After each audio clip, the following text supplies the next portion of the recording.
Hello, friends. I'm Cynthia Orsi, Life and Executive Coach.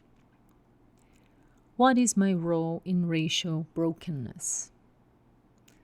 Written on June 18th, 2020. Learning hard truth hurts. Empathize with where you are. It is painful to know how much physical, mental, and spiritual damage has been done and sustained to our brothers and sisters for such a long time. Black voices are finally being heard, sadly, under sacrificial awakening. For a long time, trying to tell the world, the voices had been silenced in many different ways. It is an awakening of how much harm we can cause to other human beings based on unconscious or sometimes conscious assumptions and perceptions about another person. We all do. Acknowledging that we do, it is a beautiful first step. There's so much to learn, and there's so much for which we are unaware and blind. What can I do? I never thought that my willingness to get uncomfortable and to disrupt myself would serve the world. I always thought it would be a weakness defined by how others saw me instead of embracing the fullness of who I am. Until I could finally thrive in being different. I finally understood that others would only see me through their lenses, based on their own identities and experiences. I finally embracing my humanity with the gifts, strengths, and flaws that it entails. What does this have to do with what is going on with the world right now? I find myself in a moment where I need to talk. I have been learning so much and still am. And I just realized that, like me, perhaps many of you are willing to take risks to embrace a new self. Are you willing to talk out loud about your journey to the world? Can you get vulnerable enough to invite others that are different from you to share their journey with you? I have been learning so much, and still am.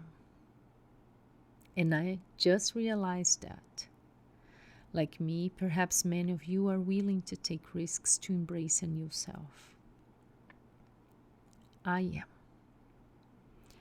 I think I have been doing that all my life. I just was not aware. The awareness had to be built. I was not a particular moment in my life. Still, the combination of situations allow me to listen, get curious, share lives, volunteer, have difficult conversations, act, and start again, and again, and again. Some of you may have shared part of your journey with me, perhaps professionally, perhaps personally. Only God knows my entire journey. Not even my husband, whom I have shared more than 20 years, understands my whole self. And all this is beautiful. It means that you will always be different no matter what, no matter whom. The difference is good, is unique. You have an outstanding contribution to this world. It is okay to end up having more questions than answers when engaging in conversations and change. Serving as a leader for the Women's Business Network for a multinational agricultural company, I learned that there is a need to listen, be heard, and have a voice. It is past, present, and future, timeless. How much I was unaware. I am still on this awareness journey. It was a preparation perhaps to this moment, to the awakening of racial reconciliation. Coming to the US, being educated by Black friends, local communities, racial reconciliation seminars, webinars, book clubs, and conversations.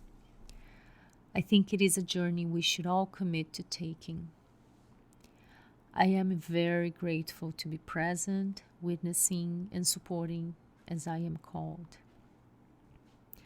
It is an incredible moment of awakening and reconciliation.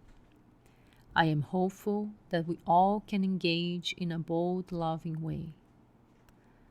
I peacefully seek justice, higher than ourselves, beyond cultures and nations, interests, and history. Racism is present everywhere and in everyone, even if governments or individuals don't recognize it.